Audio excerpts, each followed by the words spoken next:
সুমন নামে অনেক মানে আমি বলবো বাংলাদেশে অনেকের কাছে খুব বেশি পরিচিত।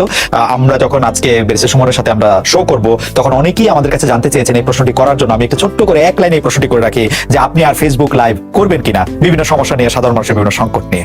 আপনি যদি ছোট করে বলেন, আমরা মূল প্রশ্ন যাওয়ার আগে এটা সবচেয়ে বেশি আপনার কাছে প্রশ্ন। সংকট কি এই দেশ থেকে চলে গেছে নাকি যে আমার লাইভ বন্ধ হয়ে যাবে? আচ্ছা, তার মানে আপনি করবেন সংকট যদি থাকে, আমি ফেসবুক লাইভটা তো হচ্ছে কি আমার একটা এই প্রতিরোধ বা প্রতিবাদ করার একটা উপায়। হয়তো আমার প্রতিবাদ করার উপায়ের মধ্যে কিছু ভিন্নতা আসবে, যেটা আমি সংসদে কথা বলতে পারবো, কিন্তু এটা চলতে থাকবে। ওকে, ঠিক আছে। তো ব্যারিস্টার সাইদুল হক সুমন, আপনার কাছে আমি প্রথম প্রশ্ন নিয়ে আসি। আপনি তো বিলাত থেকে পাশ করা ব্যারিস্টার। ওয়েস্টমিনিস্টার আদলে যে সংসদীয় গণতন্ত্রের পদ্ধতি আমাদের এখানে আছে, সেই পদ্ধতি কি এখনো মানে দ্বাদশ জাতীয় সংসদের পর আর কার্যকর বলে বলা যায়? আমরা কি এটাকে একটা সংসদীয় গণতন্ত্রের মাধ্যম বলবো নাকি একটা প্রেসিডেন্সিয়াল মাধ্যম বলবো? কারণ হচ্ছে যে আমি এখন পর্যন্ত এই সংসদে আসলে বিরোধী দল কে সেটা বুঝতে পারছি না, বা কারা সরকারের বিরোধী সেটা বুঝতে পারছি না। আমি আমার কলিগদের সাথেও কথা বলছিলাম, তারাও খুব ভালো বুঝতে পেরেছেন ব্যাপারটা এরকম না। ব্যারিস্টার সাইদুল হক, আপনি যদি আমাদেরকে একটু সাহায্য করেন যে এই সংসদে বিরোধী দল কে, বা এটা আসলে একটা সংসদীয় গণতন্ত্রের অবস্থা আছে না একটা প্রেসিডেন্সিয়াল গভর্নমেন্টের জায়গায় চলে এসেছে ব্যাপারটা? এটার জন্য কিন্তু আমাদের আরেকটু সময় লাগবে। এখানে জাতীয় পার্টি আছেন 11টি আসন নিয়ে। এখানে যদি স্বতন্ত্র থেকে যদি বিরোধী দলীয় কোনো মোর্চা না হয়, তাহলে তো এখানে জাতীয় পার্টি বিরোধী দল হিসেবে থাকবেন। এবং স্বতন্ত্র, আমার কাছে একটা জিনিস মনে হয়েছে যে যারা এবার স্বতন্ত্রতে আসছেন তাদের এক একজনকে আমার মনে হচ্ছে একটা বিরোধী দলের মতো। যদিও আপনি এই যে ওয়েস্টার্ন ডেমোক্রেসির কথা যদি বলেন, এখানে আমাদের দেশে অনেকটুকু ভিন্নতা আছে বা পরিবর্তিত পরিস্থিতিতে নানা রকম চেঞ্জ হচ্ছে। তবে আমার কাছে মনে হয় যে জবাবদিহিতা থাকার মতো যথেষ্ট সুযোগ এবার আছে। জাতীয় পার্টিকে আপনি বিরোধী দলের কথা বলছেন, কিন্তু জাতীয় পার্টিকেও কিন্তু বর্তমান যিনি প্রধানমন্ত্রী আছেন, যিনি সরকার গঠন করেছেন, তিনি 26টি আসন এমন ভাবে ছেড়ে দিয়েছেন যাতে তারা নির্বিঘ্নে পাশ করে আসতে পারেন। নৌকার মনোনীত প্রার্থীদের প্রত্যাহার করা হয়েছে, তাদেরকে দেওয়া হয়েছে। জাতীয় পার্টিকেও কি বিরোধী দল বলা যাবে? এবং জবাবদিহির জায়গায় আমি একটু আসছি জবাবদিহির প্রশ্নে, অন্য প্রশ্নে জাতীয় পার্টি প্রসঙ্গে যদি আপনার মতামত একটু আমাদের বলেন যে জাতীয় পার্টিকে কি বিরোধী দল বলা যাবে কিনা? না, জাতীয় পার্টিতে তো 26টা দেওয়ার পর ওনারা 26টাতে তো আসতে পারেননি, আসছেন মাত্র 11টাতে। রাইট, 11টাতে আসছেন। এখানেও তো একটা ছাকুনির মধ্যে মানে পড়ে গেছেন তারা। আর সেকেন্ড হচ্ছে গিয়ে যে আমার একটা বিশ্বাস কি জানেন, বিরোধী দলের কনসেপ্টটা কিন্তু আপনি একটা ডোমেস্টিক বিরোধী দল থাকলে খুব একটা লাভ হয় না, আপনাকে বিরোধিতা করতে হবে। কারণ এটা আর্টিকেল 70-র কারণে দেখা যাচ্ছে যে সরকার দলীয় এমপিরা হয়তো অনেকটুকু পারেন না, কিন্তু আমাদের যে 62 জন আমরা স্বতন্ত্র যারা আসছি, তারা কিন্তু একটা ভালো ভাইটাল রোল প্লে করতে পারবো। কারণ আমাদের উপর তো 70 কার্যকর হবে না, আর্টিকেল 70 কিন্তু কার্যকর হবে না। সুতরাং এখানে আপনি জাতীয় পার্টিকেও আমি মনে করি যে জাতীয় পার্টি ছোট আঙ্গিকে হলেও সাথে যদি স্বতন্ত্ররা থাকেন, এটা আপনার একটা প্রাণবন্ত একটা সংসদ দেখতে পাবেন বলে আমার বিশ্বাস। কিন্তু ব্যারিস্টার সুমন, আপনারা যারা স্বতন্ত্র থেকে সংসদ সদস্য নির্বাচিত হয়েছেন, এমনকি নৌকা মার্কাকে হারিয়েছেন, আপনি একজন প্রতিমন্ত্রীকে বিপুল ব্যবধানে হারিয়েছেন, কিন্তু তারপরও আমরা দেখেছি গতকাল আপনার ফেসবুক স্ট্যাটাসে বলেছেন প্রধানমন্ত্রী শেখ হাসিনার সঙ্গে দেখা হওয়া সামনাসামনি সেটাই আপনার জীবনের সবচেয়ে বড় ঘটনা। আপনি আর শেখ হাসিনা সরকারকে কি সমালোচনা করবেন? আপনি তো শেখ হাসিনা সরকারেরই একজন। আমার সমালোচনা প্রথম শুরু হয়েছিল আমার বাবার বিরুদ্ধে। আচ্ছা, আমার বাবার কার্যক্রম থেকেই প্রথমে আমি সমালোচনা করা শিখি। তো বিষয়টা হচ্ছে গিয়ে যেসব জায়গায় ধরেন আপনারে আমি সাংবাদিক হিসেবে পছন্দ করি, আপনার সাথে আমার 5টা মিনিট সময় কাটানোটা আমিও মনে করি যে এটা একটা প্রায় আমার জন্য একটা প্রিভিলেজ। আই এম অনার্ড যে 5টা মিনিট সময় কাটাতে পারতেছি আমরা। কিন্তু একই সময় কিন্তু আপনার বিভিন্ন বিষয়ে কিন্তু আমি একমত হব না, আবার আপনার বিভিন্ন বিষয়ে কিন্তু আপনার একমত তো হবই না। মানে বিনয়ের সাথে আমি আপনার সাথে চরম ভাবে বিরোধিতা করবো। আমি কিন্তু বিষয়টা কিন্তু এরকম যে আমি হয়তো আপনার পক্ষে না, আপনার সাথে একমত না, কিন্তু আপনি যাতে আপনার পক্ষ কথা বলতে পারেন এটার স্বাধীনতা আমি স্বাধীনতায় বিশ্বাস করি।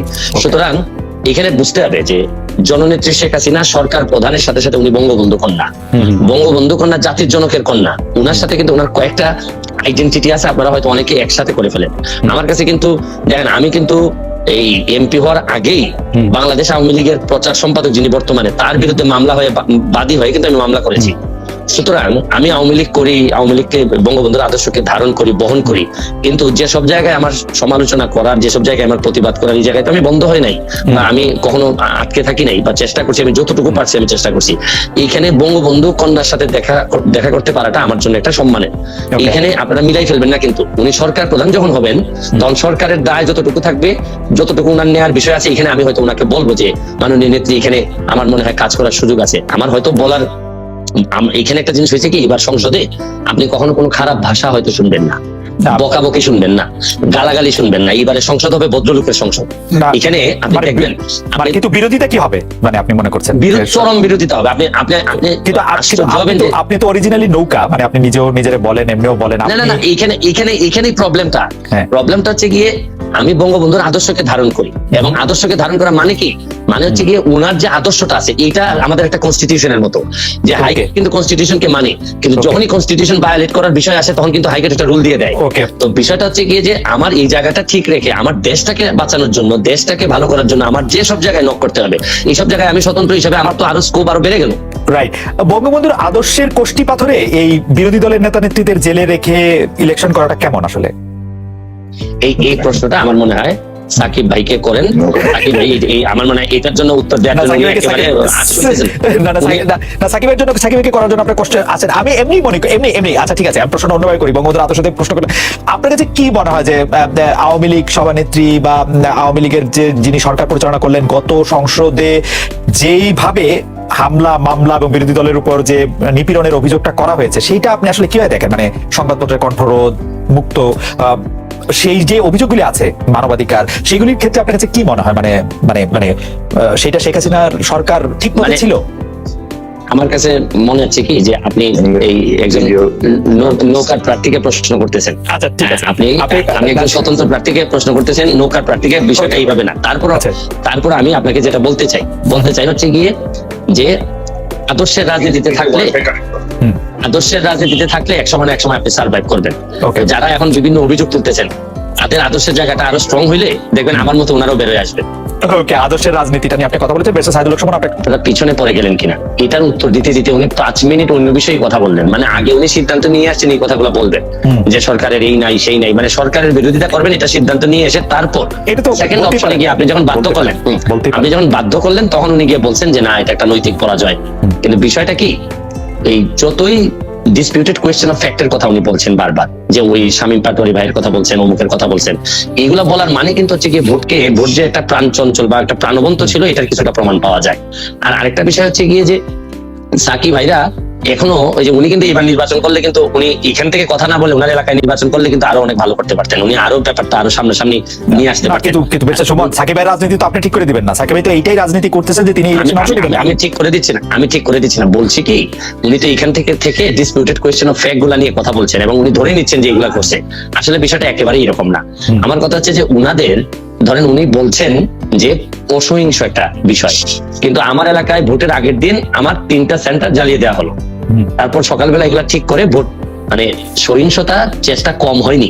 কিন্তু উনারা যে জায়গা থেকে সহিংসতা করতে চেয়েছিলেন, আমি সাকিবের কথা বলছি না, অন্যান্য যারা চেয়েছিলেন তারা কুলায় উঠতে পারেননি। বিষয়টা হচ্ছে কি ওনারা যে একেবারে ছেড়ে দিয়ে অসহিংসতা বেনিফিট বা ক্রেডিট নেওয়ার চেষ্টা করতেছেন, এটা একেবারে আমি মনে করি না যেটা সত্য।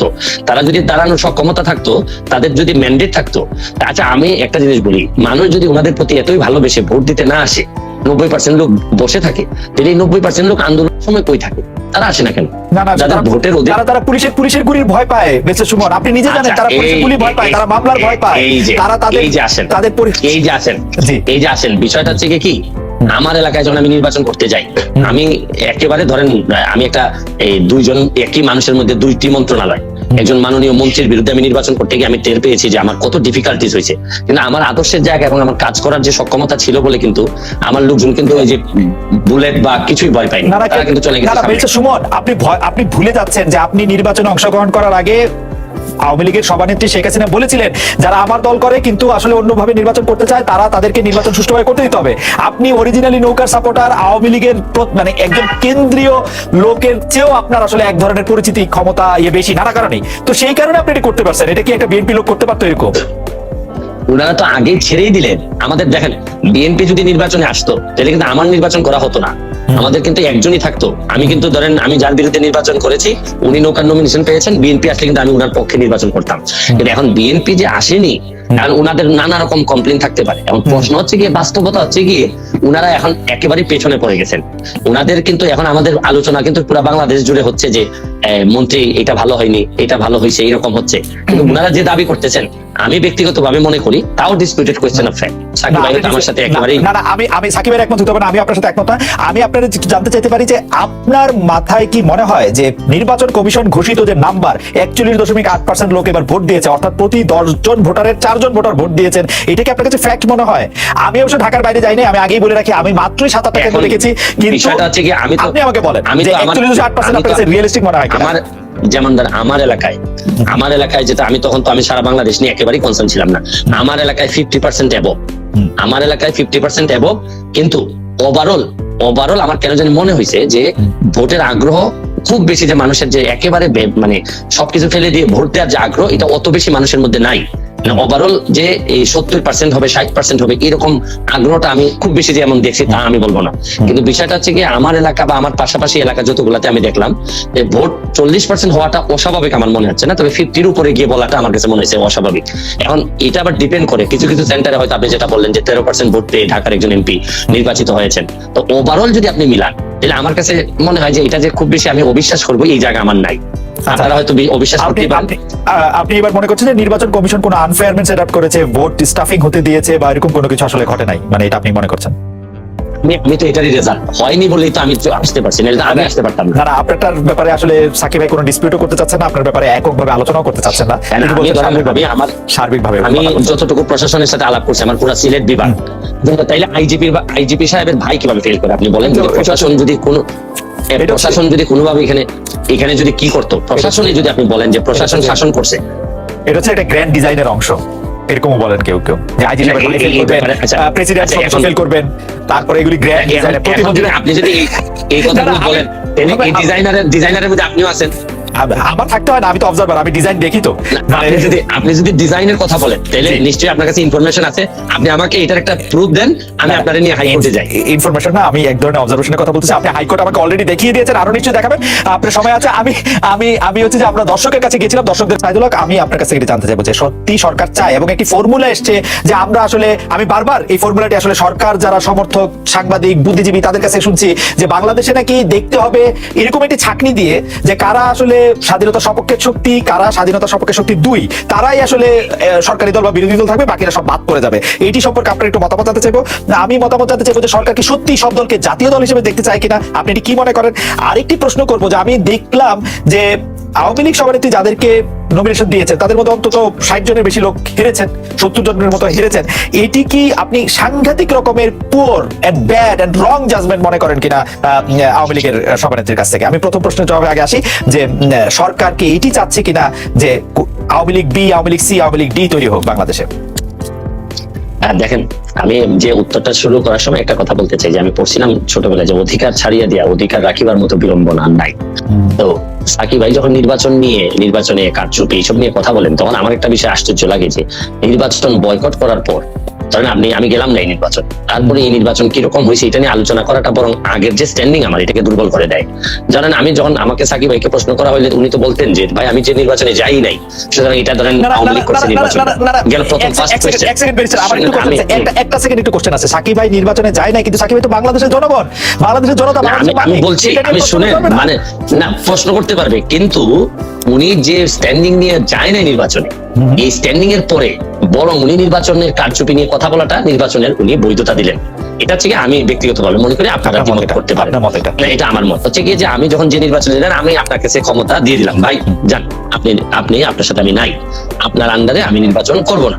তারপরে এই নির্বাচন কিরকম হয়েছে এটা নিয়ে তর্ক বিতর্ক করা, আমি আমার জায়গায় স্ট্যান্ডিং থাকবো যে আমি শুনেন, আমি যে কারণে আপনার আন্ডারে নির্বাচন করতে চাই, যেমন ধরেন আমি স্বতন্ত্র, কিন্তু স্বতন্ত্র হইলো দুইটা জায়গায় আমার, আপনি আমাকে আনকম্প্রোমাইজিং। একটা হচ্ছে গিয়ে যে আমি বঙ্গবন্ধুকে ধারণ করি, বঙ্গবন্ধুকে বহন করি, একটা হচ্ছে মুক্তিযুদ্ধের সপক্ষের শক্তি হিসাবে আমি নিজেকে দাবি করি এবং এই অনুযায়ী কাজ করি। এই জায়গাটাকে আপনি যদি বলেন যে এই জায়গা যেহেতু আপনি মানেন তাহলে আপনি বিটি, তাইলে আমি সম্মানের সাথে আপনার সাথে দ্বিমত করতে চাই। আমার প্রশ্ন হচ্ছে গিয়ে যে বাংলাদেশে এই দুইটা জিনিস না মানার পরে আমার কাছে মনে হয় যে এটা খুবই হতাশাজনক, আপনার সাথে আমার আর বক্তব্য চলে না। ওকে, কারণ আমি এই জায়গায় কোন ধরনের কম্প্রোমাইজ আমি করবো না, বরং বিরোধী দল যারা করবেন, ধরেন বিরোধী দল বঙ্গবন্ধুর যিনি মানবেন না, তিনি আসলে এই দেশে জাতির জন্য কে যিনি মানবেন না, বা এই তখন তো বিরোধী দলের আমার এই কনসেপ্টটা আমার কাছে খুবই হেজি মনে হয়। তা আপনি এই বি টিমের যেটা বলতেছেন, Awami League B team C team কিনা বা জাতীয় এরকম হচ্ছে কিনা, এখানে আমি স্পষ্ট বলতে চাই যে বহুদিন পর সংসদে একটা বিরোধী দল পাবে যারা বঙ্গবন্ধুকে জাতির পিতা মনে করে বঙ্গবন্ধুর আমি একটা ছোট ছোট কয়েকটা প্রশ্ন করতে পারি। এক নম্বর প্রশ্ন হচ্ছে, আপনি ছোটই করবেন, আমি জানি আপনি ছোটই করবেন, আমি জানি এই ব্যাপারে আমার অভিজ্ঞতা আছে।